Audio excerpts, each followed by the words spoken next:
Buenos días o buenas noches. Muchas gracias por estar aquí. Este es Ecos del Fogón, un espacio creado para compartir historias extraordinarias, extrañas y terroríficas, como las que nos contaban nuestros abuelos o nuestros padres a la luz de una vela, de una lámpara de petróleo o como reza el título, a la luz del fogón. Sean todos bienvenidos a este espacio, pónganse cómodos y escuchen con atención el tercer episodio de Ecos del Fogón. Antes de comenzar esta historia quiero decir algo. Hay lugares donde la noche pesa diferente, donde el silencio no es silencio sino espera. Las comunas de Medellín están construidas en montañas, casas una sobre otra, caminos angostos, viviendas de madera que crujen cuando cambia el viento. Y cuando algo se escucha afuera, no siempre sabes si es el viento o si alguien se quedó demasiado tiempo parado frente a tu casa. Lo que están a punto de escuchar queda, como siempre, a discreción de ustedes. Esto ocurrió en una comuna de Medellín. Dos hermanos dormían solos en su casa de madera. Comúnmente en Colombia se les llama a este tipo de vivienda un rancho. El rancho estaba construido en la ladera de la montaña. La casa quedaba un poco más abajo que el camino. Entre el borde del camino y la pared trasera de la casa había un pequeño espacio por donde alguien podía caminar. Ese día era noche de luna llena.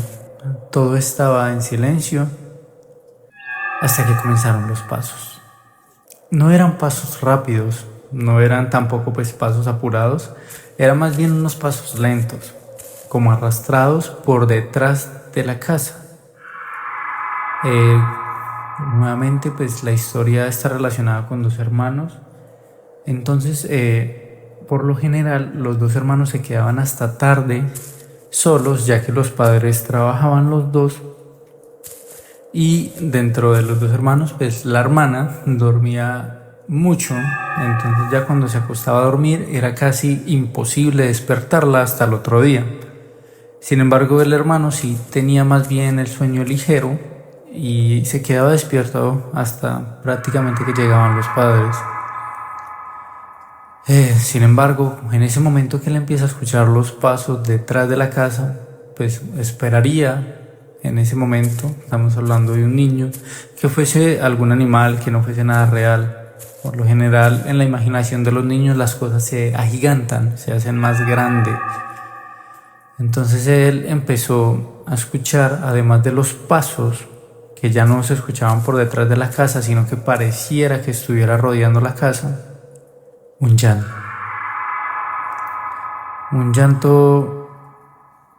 Era un llanto fuerte de lo que fuese que estuviese llorando. Esperaría uno que en el peor de los escenarios no fuese nada paranormal, sino una persona. El llanto era desconsolado, o sea, era realmente alguien llorando a cántaros, llorando realmente como si le pasara algo, y aquel ser, persona o ente empezó además de caminar, en algún momento se detiene y justo al frente de la cama de los menores, de aquellos dos hermanos, quedaba una ventana y las rendijas de las tablas. Como mencionamos al principio, era una casa de madera. Y la luna daba casi de frente, entonces se veía la sombra de que alguien estaba parado ahí. Pero aquello que fuese se acunclilla, o sea, se pone es como si estuvieras acunclillado en ese momento y seguía llorando, mirando, dándole la espalda a la casa. Obviamente el hermano estaba súper asustado, quería despertar a la hermana, la movía, pero ella no reaccionaba. Entonces aquello que estuviese al otro lado de la ventana obviamente se endereza, o sea, se pone de pie y se voltea. Obviamente no se podía ver el rostro, no se podía ver, solamente era una silueta a través de las rendijas de las tablas, y se voltea a mirar hacia adentro de la casa. El mayor miedo aquí ya no dejó de ser algo paranormal porque pues aquello dejó de llorar. Aquí el miedo se transformó fue en terror porque él era, al ser un rancho, o sea, una casa de madera, la puerta no tenía seguro, no tenía pasador, tenía era un tronco que se ponía ahí para evitar que empujaran desde afuera. Entonces, obvio, todo aquello se convirtió en que el hermano, en medio de todo el susto, porque aquello lo que fuese no se movió, de ahí después de que cesó el llanto estaba parado al frente. Entonces él empezó a orar todo lo que sabía y lo que no también, tenía mucho miedo, hasta que en algún momento dentro de todas las oraciones se quedó dormido, hasta que llegaron sus padres tarde y él intentó explicarles, comentarles lo que había pasado. Ellos trataron de no darle como tanta intención ni fuerza a lo que estaban contando, ¿cierto? En este caso, pero él sabía que sí había pasado, aunque también pudo haber sido una sugestión. Y aquí es donde pues vuelve la pregunta hacia ustedes.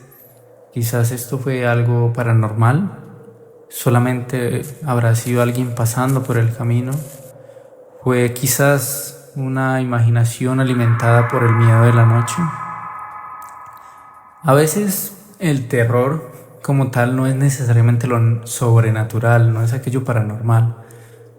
A veces el terror puede ser más humano, es ese miedo a lo que desconocemos, a aquello que no está en la oscuridad, al hecho de que nos pueden hacer daño, lo que no llegamos a entender.